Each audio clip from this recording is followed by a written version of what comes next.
Bismillahirrahmanirrahim. Assalamualaikum warahmatullahi wabarakatuh. Kami dari kelompok 2 akan mempresentasikan hasil tugas kami, yaitu mengenai peranan komunikasi bisnis. Sebelumnya yang terhormat Bapak dosen lalu Adi Permadi selaku pengampu mata kuliah komunikasi bisnis. Terlebih dahulu izinkan saya untuk memperkenalkan anggota kelompok saya. Yang pertama, saya sendiri Upita Utami dengan NIM A1B019338 sebagai moderator dan pembicara pertama. Dan yang kedua, Pini Pionadia Indriani dengan NIM A1B019339 sebagai pembicara yang ketiga. Terus Yonika Aryani Nirham dengan NIM A1B019352 sebagai pembicara yang keempat. Selanjutnya ada Yuni Mustika dengan NIM A1B019357 sebagai pembicara yang kedua, dan yang terakhir ada Dwi Putri Wilujeng dengan NIM A1B019364 sebagai pembicara yang kelima. Nah, mengenai dengan komunikasi bisnis, tentunya kita harus mengenal apa itu komunikasi, apa itu bisnis, dan apa itu komunikasi bisnis. Pertama, komunikasi bisnis adalah suatu proses penyampaian informasi, pesan, ide, atau gagasan dari suatu pihak kepada pihak lain. Sedangkan bisnis adalah kegiatan yang dilakukan oleh individu maupun organisasi yang melibatkan proses pembuatan, pembelian, penjualan, atau pertukaran barang maupun jasa dengan tujuan untuk menghasilkan keuntungan. Nah, sedangkan komunikasi bisnis ini adalah proses penyampaian arti melalui lambang-lambang yang meliputi keseluruhan unsur-unsur yang berhubungan dengan proses penyampaian dan penerimaan pesan, baik itu dalam bentuk tulisan, lisan, maupun nonverbal. Nah, selanjutnya materi yang akan dijelaskan adalah Yuni Mustika. Kepadanya dipersilakan. Oke, baik. Di sini saya akan melanjutkan mengenai komponen komunikasi. Komponen komunikasi terdiri dari komunikator, yaitu orang yang menyampaikan pesan atau maksud dan tujuan tertentu kepada komunikan. Yang kedua, ada komunikan. Komunikan adalah orang yang menerima pesan dari komunikator. Yang ketiga adalah pesan. Pesan adalah isi dari sesuatu yang ingin disampaikan, bisa berupa maksud atau tujuan. Yang keempat yaitu media. Media adalah alat penghubung atau sarana dalam penyampaian pesan dalam komunikasi. Yang kelima adalah feedback. Feedback adalah umpan balik atau respon dari komunikan. Yang terakhir yaitu efek. Efek adalah akibat atau pengaruh yang ditimbulkan dari komunikan setelah menerima pesan. Selanjutnya, tujuan komunikasi bisnis.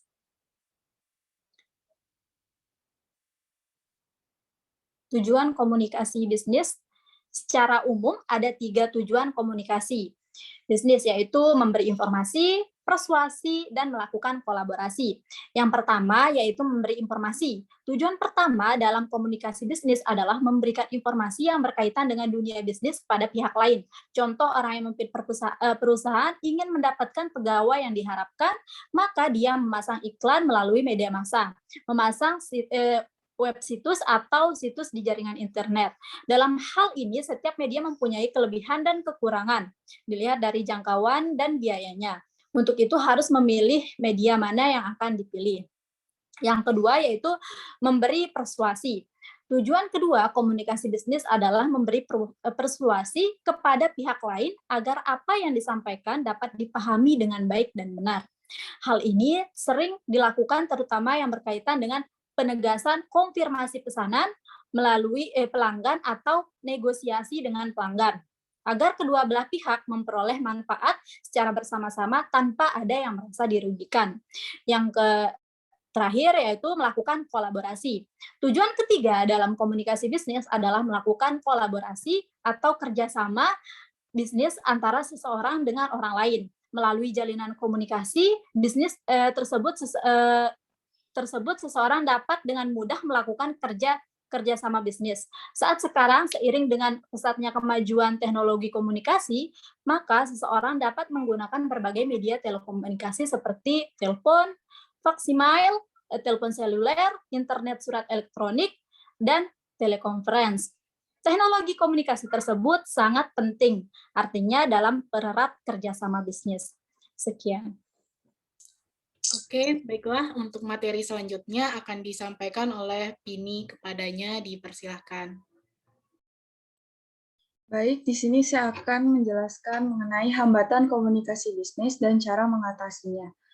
Faktor hambatan yang biasanya terjadi dalam proses komunikasi dapat dibagi menjadi 3 jenis, yaitu hambatan teknis, hambatan semantik, dan hambatan manusiawi. Yang pertama yaitu hambatan secara teknis. Hambatan jenis ini timbul karena lingkungan yang memberikan gangguan terhadap kelancaran pengiriman dan penerimaan pesan. Dari sisi teknologi, keterbatasan fasilitas dan peralatan komunikasi akan menghambat kelancaran pengiriman dan penerimaan pesan. Apabila fasilitas dan peralatan komunikasi terpenuhi, akan memperlancar proses komunikasi, serta dengan adanya temuan baru di bidang teknologi komunikasi dan sistem informasi, akan membuat saluran komunikasi dalam media komunikasi dapat diandalkan serta lebih efisien. Yang kedua yaitu hambatan semantik. Gangguan semantik menjadi hambatan dalam proses penyampaian pengertian atau ide secara efektif. Dalam semantik, dipelajari suatu makna atau arti yang diungkapkan lewat bahasa. Apabila terjadi hambatan semantik, maka suatu pesan yang seharusnya dimengerti oleh komunikan menjadi tidak dimengerti, karena penyampaian makna suatu bahasa tidak jelas. Hambatan semantik dibagi menjadi 3, diantaranya yang pertama yaitu salah pengucapan kata atau istilah karena terlalu cepat berbicara. Yang kedua, adanya perbedaan makna dan pengertian pada kata-kata yang pengucapannya sama. Yang ketiga, adanya pengertian konotatif. Untuk menghindari kesalahpahaman komunikasi semacam ini, seorang komunikator harus memilih kata-kata yang tepat dan sesuai dengan karakteristik komunikannya. Yang terakhir yaitu hambatan manusiawi. Hambatan jenis ini muncul dari masalah-masalah pribadi yang dihadapi oleh orang-orang yang terlibat dalam komunikasi. Contohnya, masalah keluarga yang sedang dihadapi seseorang akan menghambat proses komunikasi yang dilakukan oleh orang tersebut. Selanjutnya yaitu cara mengatasi hambatan komunikasi bisnis. Ada beberapa hal untuk mengatasi hambatan komunikasi bisnis. Yang pertama yaitu mendorong terlaksananya komunikasi terbuka, yang artinya mendorong masukan dan feedback dari karyawannya. Yang kedua, menyederhanakan struktur organisasi agar penyampaian informasi lebih cepat. Yang ketiga yaitu mempromosikan komunikasi horizontal, meningkatkan moral, dan menambah ide-ide. Yang keempat yaitu membuat pusat isu, yang di mana karyawan bisa mengkonfirmasi isu yang berkembang.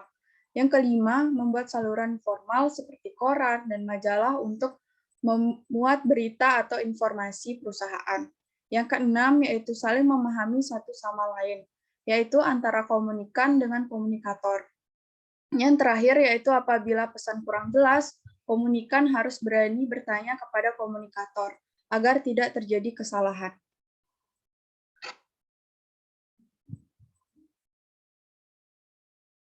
Selanjutnya yaitu mengenai peranan komunikasi bisnis. Peranan komunikasi bisnis dibagi menjadi 2, yaitu yang pertama sebagai alat untuk menciptakan kesamaan pengertian, yang kedua sebagai alat untuk menggerakkan perbuatan atau reaksi pesan. Sekian. Oke, materi selanjutnya akan disampaikan oleh Yonika, kepadanya dipersilakan. Baik, langsung saja. Di sini saya akan menjelaskan tentang teknik komunikasi bisnis. Nah, di sini ada 4 teknik yang bisa digunakan dalam komunikasi bisnis. Yang pertama, itu adalah mencetak buletin yang diterbitkan secara teratur yang memuat informasi tentang perusahaan. Yang kedua, itu ada perusahaan dapat membuat film dokumenter, misalnya menyangkut proses produksi, kemudian disiarkan oleh televisi dalam bentuk berita pembangunan. Nah, yang ketiga, itu perusahaan mempublikasikan kepada masyarakat. Nah, pimpinan perusahaan itu dapat mengundang para karyawan, para wartawan datang ke lokasi perusahaan. Kemudian mengadakan wawancara tentang segala sesuatu mengenai perusahaan, seperti sejarah berdirinya perusahaan. Nah, yang keempat atau yang terakhir, itu adalah teknik komunikasi yang paling banyak digunakan dalam bisnis. Itu adalah dalam kegiatan promosi. Nah, promosi itu berarti semua usaha yang bertujuan untuk meningkatkan penjualan. Selanjutnya di sini saya akan menjelaskan tentang macam-macam komunikasi. Nah, di sini ada 8 kategori yang ada dalam macam-macam komunikasi. Yang pertama itu ada komunikasi berdasarkan penyampaiannya. Di dalam komunikasi berdasarkan penyampaiannya itu ada 2, yaitu ada komunikasi lisan dan tertulis. Nah, di mana komunikasi lisan ini merupakan sesuatu yang terjadi secara langsung dan tidak ada batas jaraknya. Contohnya itu misalkan seperti rapat, wawancara, atau 2 orang yang saling mengobrol. Selanjutnya komunikasi tertulis. Nah, komunikasi tertulis ini sudah sangat familiar pada zaman sekarang. Komunikasi lisan tersebut biasanya dilakukan menggunakan pesan singkat seperti melalui WhatsApp dan media sosial lainnya. Yang kategori kedua itu ada komunikasi berdasarkan tujuannya, yang dimana komunikasi berdasarkan tujuannya ini dalam komunikasi jenis ini terdapat tujuan dari komunikatornya. Apabila tidak ada inisiatif atau tujuan dari komunikatornya, maka maksud yang disampaikan itu tidak akan tercapai. Nah, contoh daripada komunikasi berdasarkan tujuannya ini adalah ada berpidato, ada memberikan saran, ada memerintah sesuatu untuk dilakukan, memberikan ceramah, dan wawancara. Selanjutnya, kategori ketiga itu ada komunikasi berdasarkan ruang lingkupnya, yang dimana dalam ruang lingkup ini ada 2, internal dan eksternal. Dalam komunikasi internal itu merupakan komunikasi yang terjadi dalam ruang lingkup atau lingkungan organisasi atau perusahaan. Komunikasi ini terjadi antara individu dalam lingkup itu. Dalam aplikasinya, komunikasi internal biasanya ada 3 jenis. Yang pertama ada komunikasi vertikal. Nah, dalam komunikasi vertikal biasanya terjadi dalam bentuk atasan ke bawahan, seperti perintah bos, teguran, peringatan, dan lain sebagainya. Terus yang kedua, di dalam komunikasi internal ada horizontal, komunikasi horizontal. Biasanya terjadi dalam lingkup organisasi atau kantor sukarelawan yang semuanya sejajar.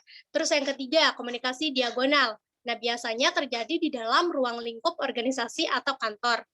Selanjutnya itu komunikasi eksternal. Nah, di dalam komunikasi eksternal itu adalah terjalin antara organisasi atau organisasi dengan masyarakat dalam berbagai bentuk. Nah, contoh dari komunikasi eksternal ini seperti pameran, terus publikasi, konferensi pers, siaran televisi, radio, pengabdian, dan bakti sosial. Selanjutnya, kategori yang keempat itu ada komunikasi berdasarkan aliran informasinya. Di sini ada komunikasi 2 arah, komunikasi ke atas, ke samping, dan ke bawah. Nah, di sini di komunikasi satu arah ini adalah komunikasi yang berasal dari satu pihak saja. Biasanya komunikasi ini terjadi apabila dalam keadaan darurat atau memang karena sistem yang berjalan di suatu organisasi seperti itu, misalkan antara guru dengan murid. Selanjutnya, itu ada komunikasi 2 arah. Nah, dalam komunikasi 2 arah ini itu bersifat timbal balik, yang dimana dalam aplikasinya itu komunikasi ini terjadi tidak hanya satu pihak saja, melainkan keduanya itu terlibat dalam memberikan respons atau feedback terhadap lawan bicaranya. Selanjutnya ada komunikasi ke atas. Nah, di dalam komunikasi ke atas ini terjadi dari bawahan ke atasannya. Selanjutnya komunikasi ke bawah. Nah, kebalikannya daripada ke atas. Ini kalau komunikasi ke bawah itu dari atasan ke bawahannya. Nah, selanjutnya komunikasi ke samping. Nah, di dalam komunikasi ke samping ini terjadi antara orang-orang yang sejajar dalam kedudukannya. Selanjutnya, kategori kelima itu ada komunikasi menurut pelakunya. Di dalam menurut pelakunya ini ada 2, yang dimana ada perseorangan dan kelompok. Di dalam komunikasi perseorangan ini, itu merupakan jenis komunikasi yang terjadi antar individu dengan individu lain. Umumnya membicarakan permasalahan yang bersifat pribadi pula, seperti kabar sehari-hari, aktivitas yang dilakukan, dan lain sebagainya. Selanjutnya, itu dalam kategori menurut pelakunya itu ada komunikasi kelompok. Nah, di dalam komunikasi kelompok ini, yaitu jenis komunikasi yang terjadi antar kelompok dengan kelompok lain. Umumnya membicarakan topik yang terkait kepentingan dengan orang banyak yang ada pada kelompok atau organisasi tersebut. Selanjutnya yang keenam itu ada komunikasi menurut sifatnya. Di sini menurut sifatnya ini ada 3, yaitu formal, informal, dan non-formal. Di mana komunikasi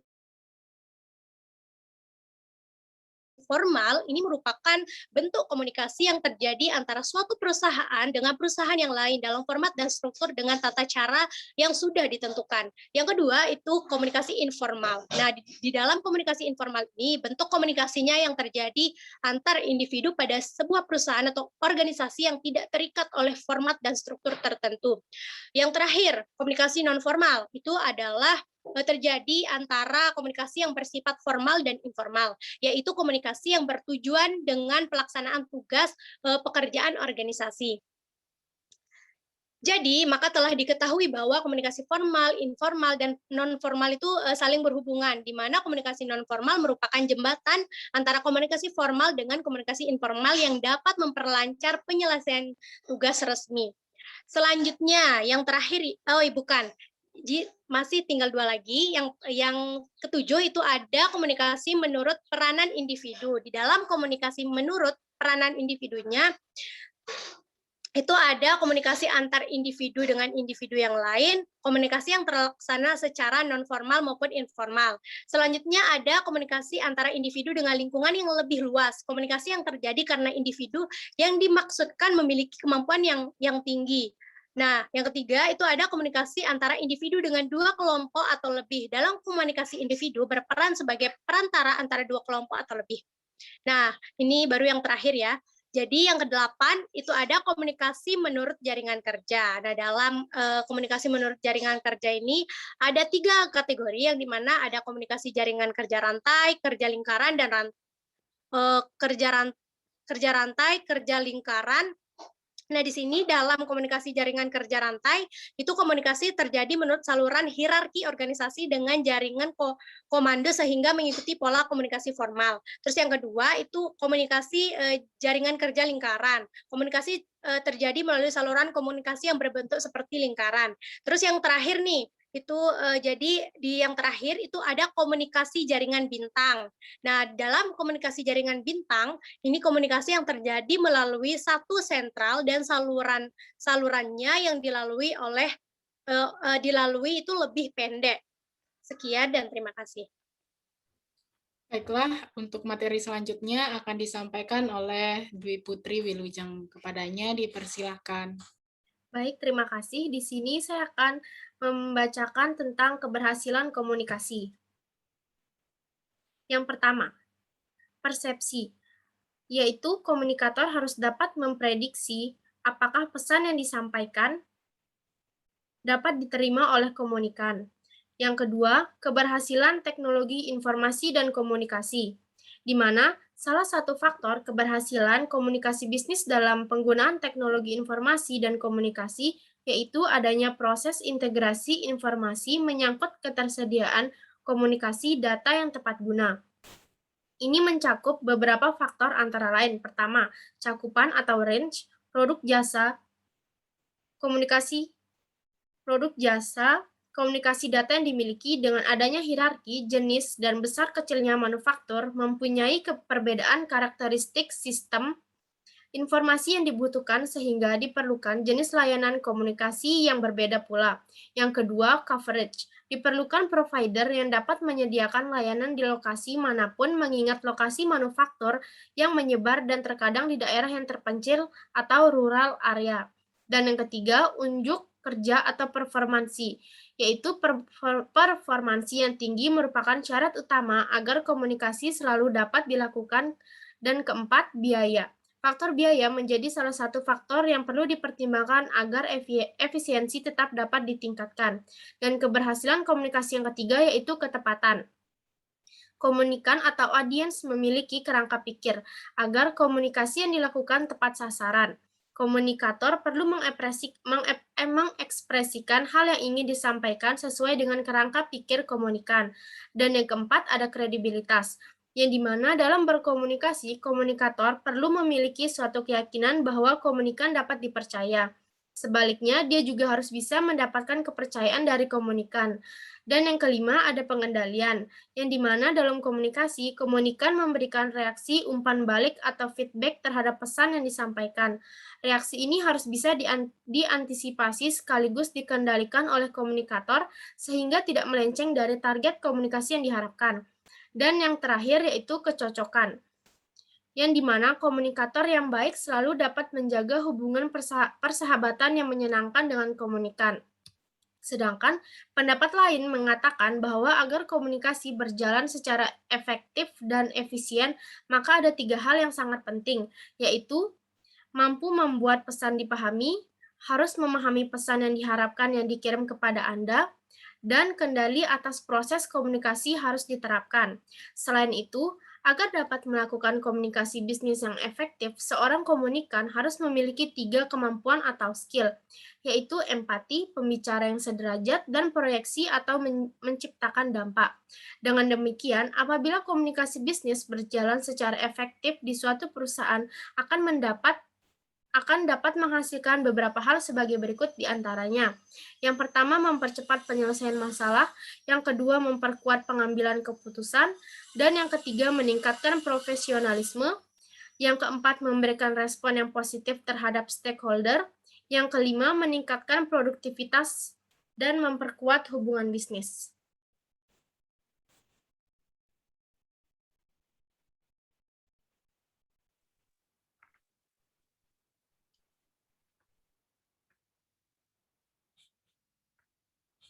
Oke, selanjutnya kesimpulan dari materi ini adalah komunikasi bisnis sangat penting bagi suatu perusahaan atau organisasi, yakni kita bisa menjalankan suatu perusahaan dengan efisien dan juga kita akan bisa membuat keputusan yang benar karena adanya komunikasi. Terima kasih yang saya sampaikan.